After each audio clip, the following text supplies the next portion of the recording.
Dudleytown is located a few miles south of the Cornwall Bridge neighborhood in Connecticut. Once a thriving village located in a valley known as the Darkentryforest, the area is now a ghost town that is off limits to civilians.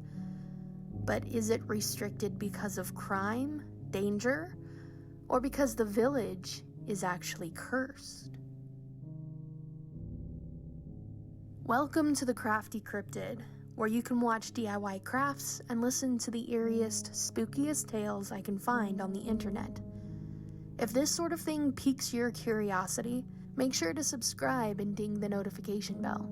YouTube will not show you my weekly uploads unless you ring that bell. Today, we are going to look at what may be happening in the abandoned area of Dudleytown, Connecticut, and discuss if the rumors of curses are actually true. Dudleytown was never an actual town. The name was given at an unknown date to a portion of Cornwall that included several members of the Dudley family. As with every other part of Cornwall, Connecticut, Dudleytown was converted from forest to farmland, but agriculture was not very successful here. Some claim this is because of the Dudley family's curse. According to legend, the Dudleys were descended from Edmund Dudley, an English nobleman who was beheaded for treason against Henry VIII. A curse was supposedly placed upon the family from then on out, and followed them over the Atlantic to their new settlement in Connecticut. This curse has been blamed for everything from crop failure to mental illness, and some even consider the land cursed still today. It became known as America's Village of the Damned. Whether or not a royal curse is in place, Dudleytown has had a terrible and eerie past, and its current status is no walk in the park either. The owners of the property and the police are vigilant about catching trespassers, but those are not the reasons that Connecticut natives stay away. According to reports, the woods surrounding Dudleytown are devoid of all life. There are no birds, no scampering squirrels or traipsing foxes. The forest is eerily silent, and so pitch black at night that you cannot see your hand in front of your face. If that didn't scare you, perhaps the spirits said to inhabit Dudleytown might. After being settled around 1740, the village was abandoned in 1800 and has never been populated again. A history of insanity swept through the town during the height of its settlement. Self-unalivings, fatal accidents, natural disasters, vanishings, and unexplained sightings also took place, drawing attention from the media. It's said that one of the Dudley brothers went insane. At a barn raising, a man fell to his death. Some think he was murdered. Lightning struck and killed a Dudleytown woman right on her porch. She was the wife of General Herman Swift, who went insane and died soon after. A sheep herder lost his family and home. His wife died of tuberculosis and his children disappeared. When his house burned down, he wandered into the woods, never to return. Two women, Mary Cheney and Harriet Clark, went insane in Dudleytown and took their own lives. In fact, Clark allegedly claimed she saw demons before she died. In August of 1774, an unidentified epidemic struck the Carter household in Dudleytown and killed the entire family.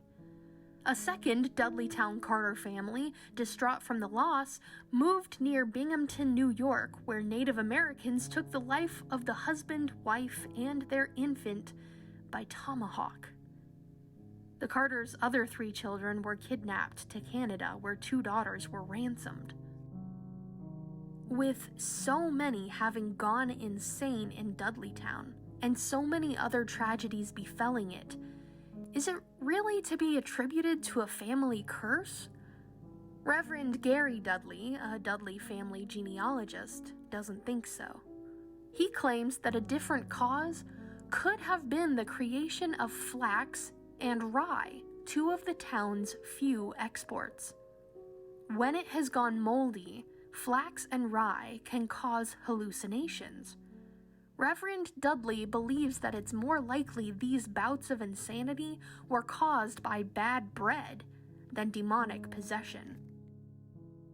Ed Warren, noted demonologist and ghost hunter, however, believed Dudleytown was definitely cursed. The Dudleys had an ancestor in England who was a judge and condemned many people to death for witchcraft, Mr. Warren said. The curse in Dudleytown started after the village became a thriving town. People went mad and reported seeing monstrosities in the forest, things that were unnatural. If there is a logical explanation to what happened in Dudleytown, as Reverend Dudley suggests, then what should we make of the ghost stories that continue to pour out of the village and the unexplained happenings that people still encounter today? Many images, such as smoky forms, strange colors, and many other unexplained shapes, are caught on film, but go unseen to the naked eye. Despite the forest being void of wildlife, people still claim to see monsters among the trees. And those who visit Dudleytown claim that the curse is still alive and well. Many have the sensation of being watched, touched, or followed. People have reported that nothing happened when entering the area, but when departing it, the forest takes on a mind of its own. On both sides of the path, rustling occurs, but no wind is present. The noises will often intensify, then subside totally when crossing out of the area and back onto the roadway. Shannon from Manchester told ghostvillage.com that, quote, "My boyfriend's mother, like myself, can feel the presence of a spirit. So she and I drove to the beginning of Dark Entry Road and got out of the car to see if we could feel anything. Sure enough, the second I stepped out of the car, I got the coldest chill and my body temperature just dropped. I could definitely feel something. There have been quite a few people I have talked to out in that area that have told me that the town doesn't like you to get too familiar with it, and that if you do, it will change on you. I have heard several people tell me a story about how they were driving through or walking through, and they have seen this mass, this black as black can be mass that just follows you." Sarah, another witness to the Dudleytown curse, said that she and her friends decided to visit, and that the problems started as they pulled up Bald Mountain Road. "My friend Jen felt stabbing pains in her stomach, and my back got really tense, and the two others with us got a creepy feeling. Around 11:30 p.m., we parked our car, grabbed flashlights and cameras, and started walking down the trail. We heard nothing, dead silence, no wind, no animals, nothing. And then we heard this noise. The sound is difficult to describe, but it sounded like a huge metal dumpster dragging against asphalt. When we got back to the entrance, I took the flashlight and shined it at the ground where we had just walked. We saw the words in huge letters, 'Never return, Satan.' What really freaked us out was that, first off, the writing was fresh, like it was done about 2 minutes before we got there. Secondly, we drove over that spot, but there were no tire tracks. And when we walked over it, there were no footprints." Sarah and her friends made it out of Dudleytown, shaken but alive. Brian McIntyre of the Paranormal Research Society of New England recounts his own experience traveling to Dudleytown in 1999. One camera, while a picture was being taken, mysteriously opened up and spit out the batteries. When nightfall began to set in, myself and others present felt it was time to go.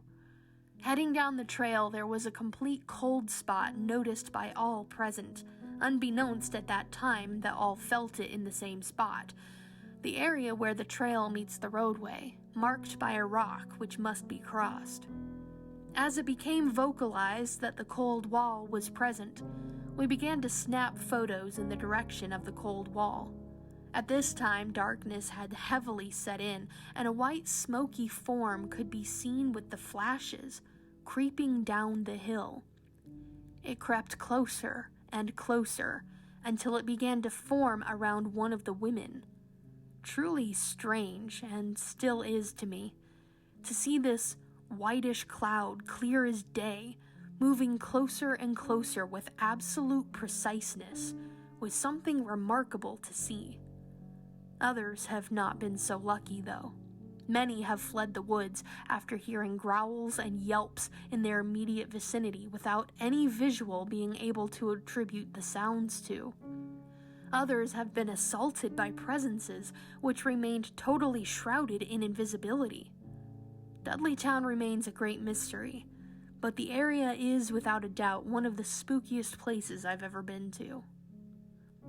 If you're planning a trip to Dudleytown, be aware that though the police prowl for trespassers and lurkers can be fined severely, it may not be anything corporeal that chases you out.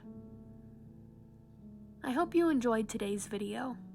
For more eerie content, click subscribe and ring that bell so YouTube updates you every week when I post.